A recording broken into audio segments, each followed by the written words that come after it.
Let's go search for sunken treasure at one of Hawaii's most popular beaches. So let's gear up and dive in.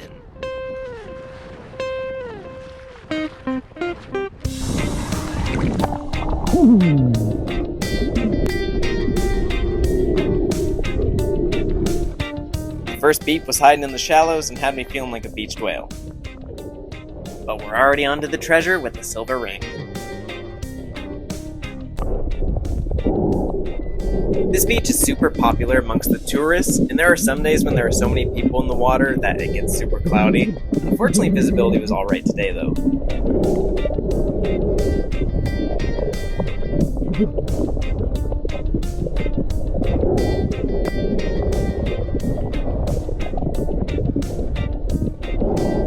Yay, a dime! Now what the heck is this? At first I thought it was like a ball of algae or a little truffula tree. What do you guys think? Baby wig? Now this one was a first for me. I got a banging signal underneath a rock and it was pretty far from shore, and to my surprise it was an entire wallet. The thing was pretty corroded, so it had been down there a while, but we'll take it home and open it up and see if we can't find the owner. Now this target, I actually saw the second I pinpointed it. What do you guys think it is? Does that sound like a heartbeat? That's supposed to be a heartbeat. It's suspenseful. It's a ring! It's a ring, guys. It's a tungsten ring, actually. And with a magic slap of the GoPro, we have ourselves a toe ring. Now you can tell this one's a toe ring because it's got a little slit down the middle there. Not going to fit on my toes as they are stuck together. Nasty little pull tab get me excited for nothing. And this right here is why I always bring the forceps with.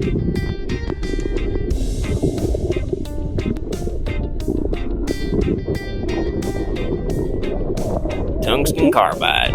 Now this one got me excited. This was my first ever platinum band. Unfortunately, they make the stamp really small, so I didn't realize it was platinum until I got it home, and then I was very excited. Then I stole a fish's hula hoop.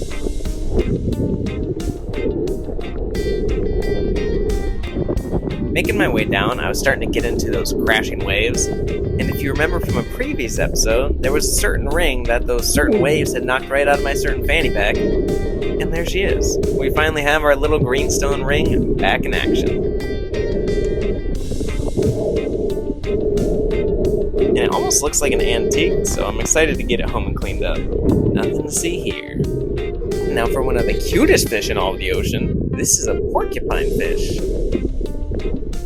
I guess he didn't want to hang out. And the Moorish idol. Okay, I didn't deserve that one. You're a fish, you don't even have hair. And now we have another target that I was actually able to see just laying on the bottom.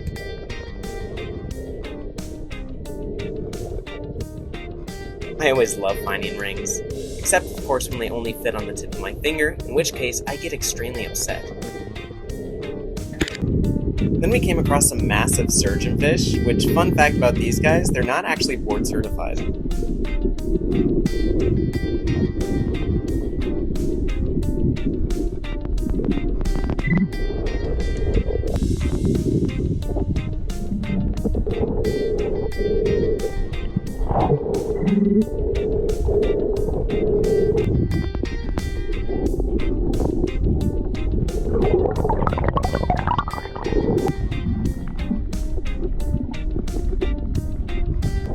And this thing, I'm not really sure what it is, but we'll take a closer look once it's cleaned up.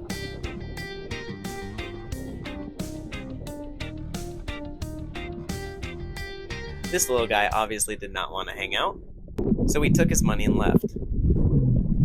Then we shifted over to a new spot.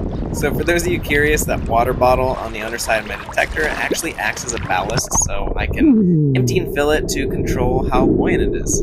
See you, cucumber. These lead sinkers, unfortunately, are all over the place. And when I say all over the place, I mean everywhere. At this point, I have probably 30 pounds worth of lead sinkers, which honestly can be too healthy for the reefs out here. So it's always nice to get them out. The animals today were not happy. Even this crab was throwing sand at me. So I figured it was probably time to get out of the water, head home, and clean up some of our finds.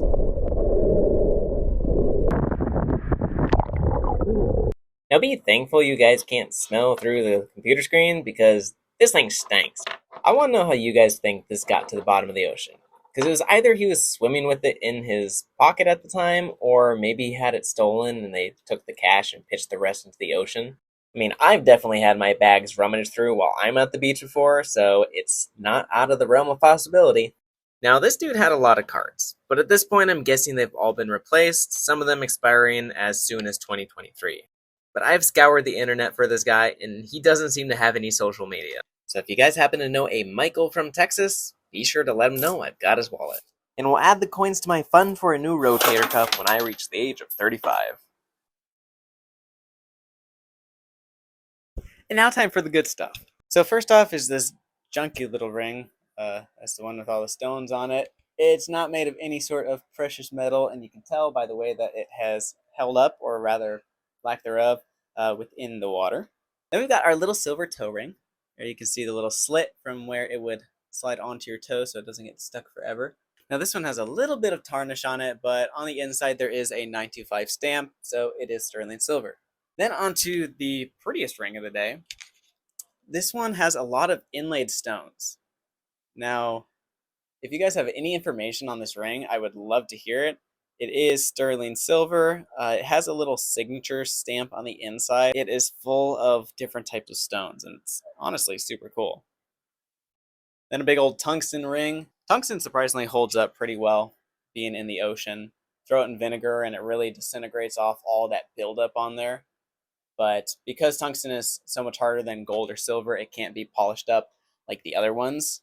The silver rings that I'm showing you have already been through both vinegar and polishing. Then we have another tungsten ring, and this one surprisingly actually does have a bit of lasting tarnish that I wasn't able to get off. That's the first time I've pulled out a tungsten ring that doesn't really clean up to a perfect state. And the most expensive ring for the day was a platinum band. Now you can see it's pretty thin, not a huge band, but it is platinum. It is stamped so on the inside, and it happens to be a wedding band. So if you lost your wedding band, it's platinum, and you lost it in Waikiki, if you can email me the date that is stamped inside, I will ship it back to you. And then lastly is our little greenstone ring. I found this one a while back and completely lost it, and now we have it again. So it's pretty cool. It is silver. It's pretty thin silver, but it polished up. You can see that where the stone sits isn't exactly perfect. It really didn't clean up all that well.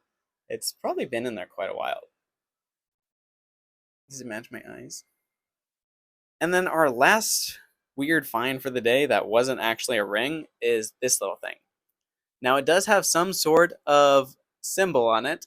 I'm not quite sure. It kind of looks like Japanese, but if you guys have any idea what this is, be sure to let me know. It almost looks like it was gold plated at one point, but based on the amount of corrosion, definitely not gold filled.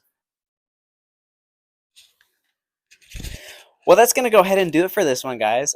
Thank you for hanging out with me. We found some pretty good stuff. Be sure to let me know in the comments what else you want to see. I love treasure hunting. It is a blast for me, and now to be able to combine that with my passion for video making, it really has been a good time. But if you have any information on any of my finds, let me know. I would love to hear it. But until next time, ta-ta!